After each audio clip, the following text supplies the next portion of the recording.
کے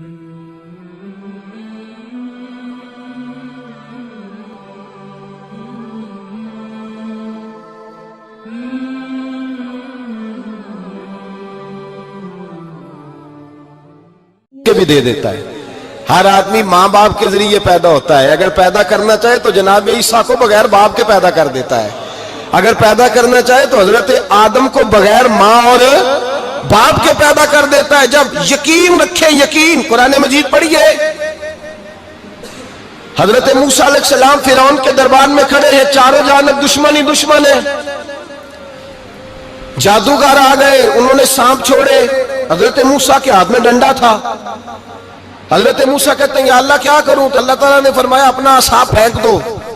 کہنا چاہیے تھا نا کہ یا اللہ ایک ہی تو شے ہے, اتنے سانپ ہے, بچانے کے لیے ڈنڈا ہے وہ پھینک دوں.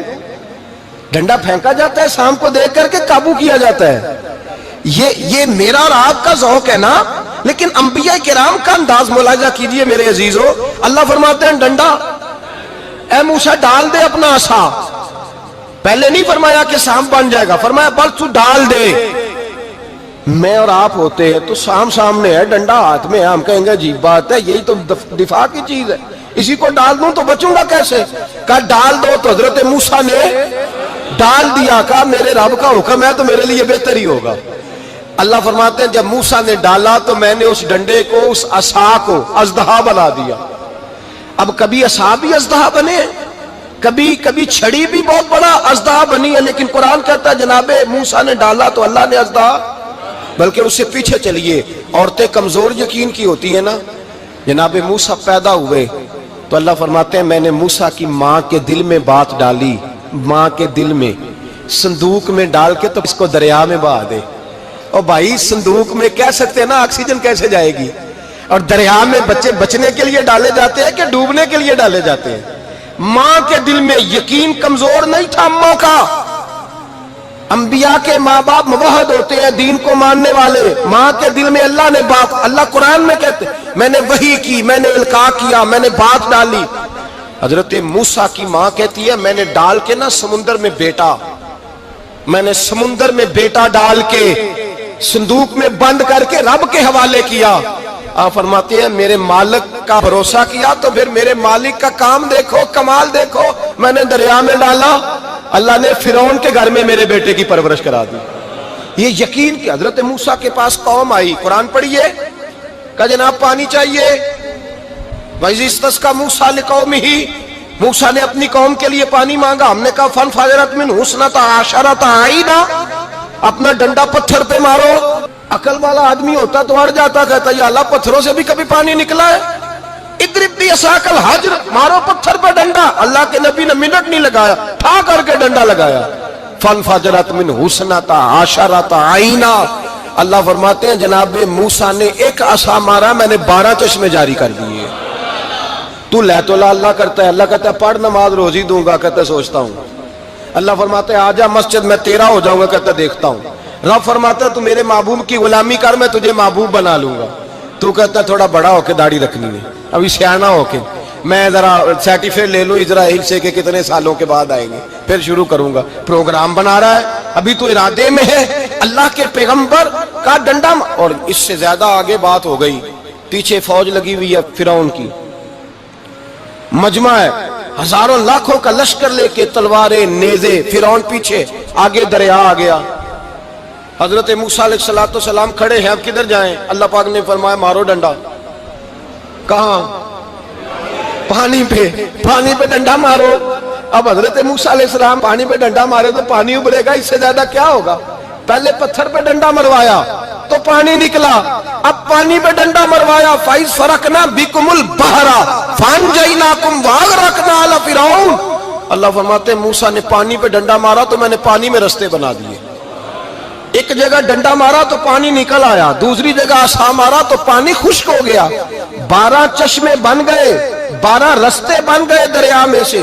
حضرت موسیٰ علیہ السلام گزر گئے, اور اللہ فرماتے ہیں فرعون بھی آیا تو اسے میں نے غرق کر دیا, اور وہ کھڑا دیکھتا ہی رہ گیا کہ بنا کیا ہے. یہ تو بات ہے حضرت موسیٰ کی, میرے مصطفیٰ کے غلام. حضرت سعد بن ابی وقاص قادسیہ کی جنگ کے لیے نکلے, رستے میں دریائے نیل آ گیا. حضرت سیدنا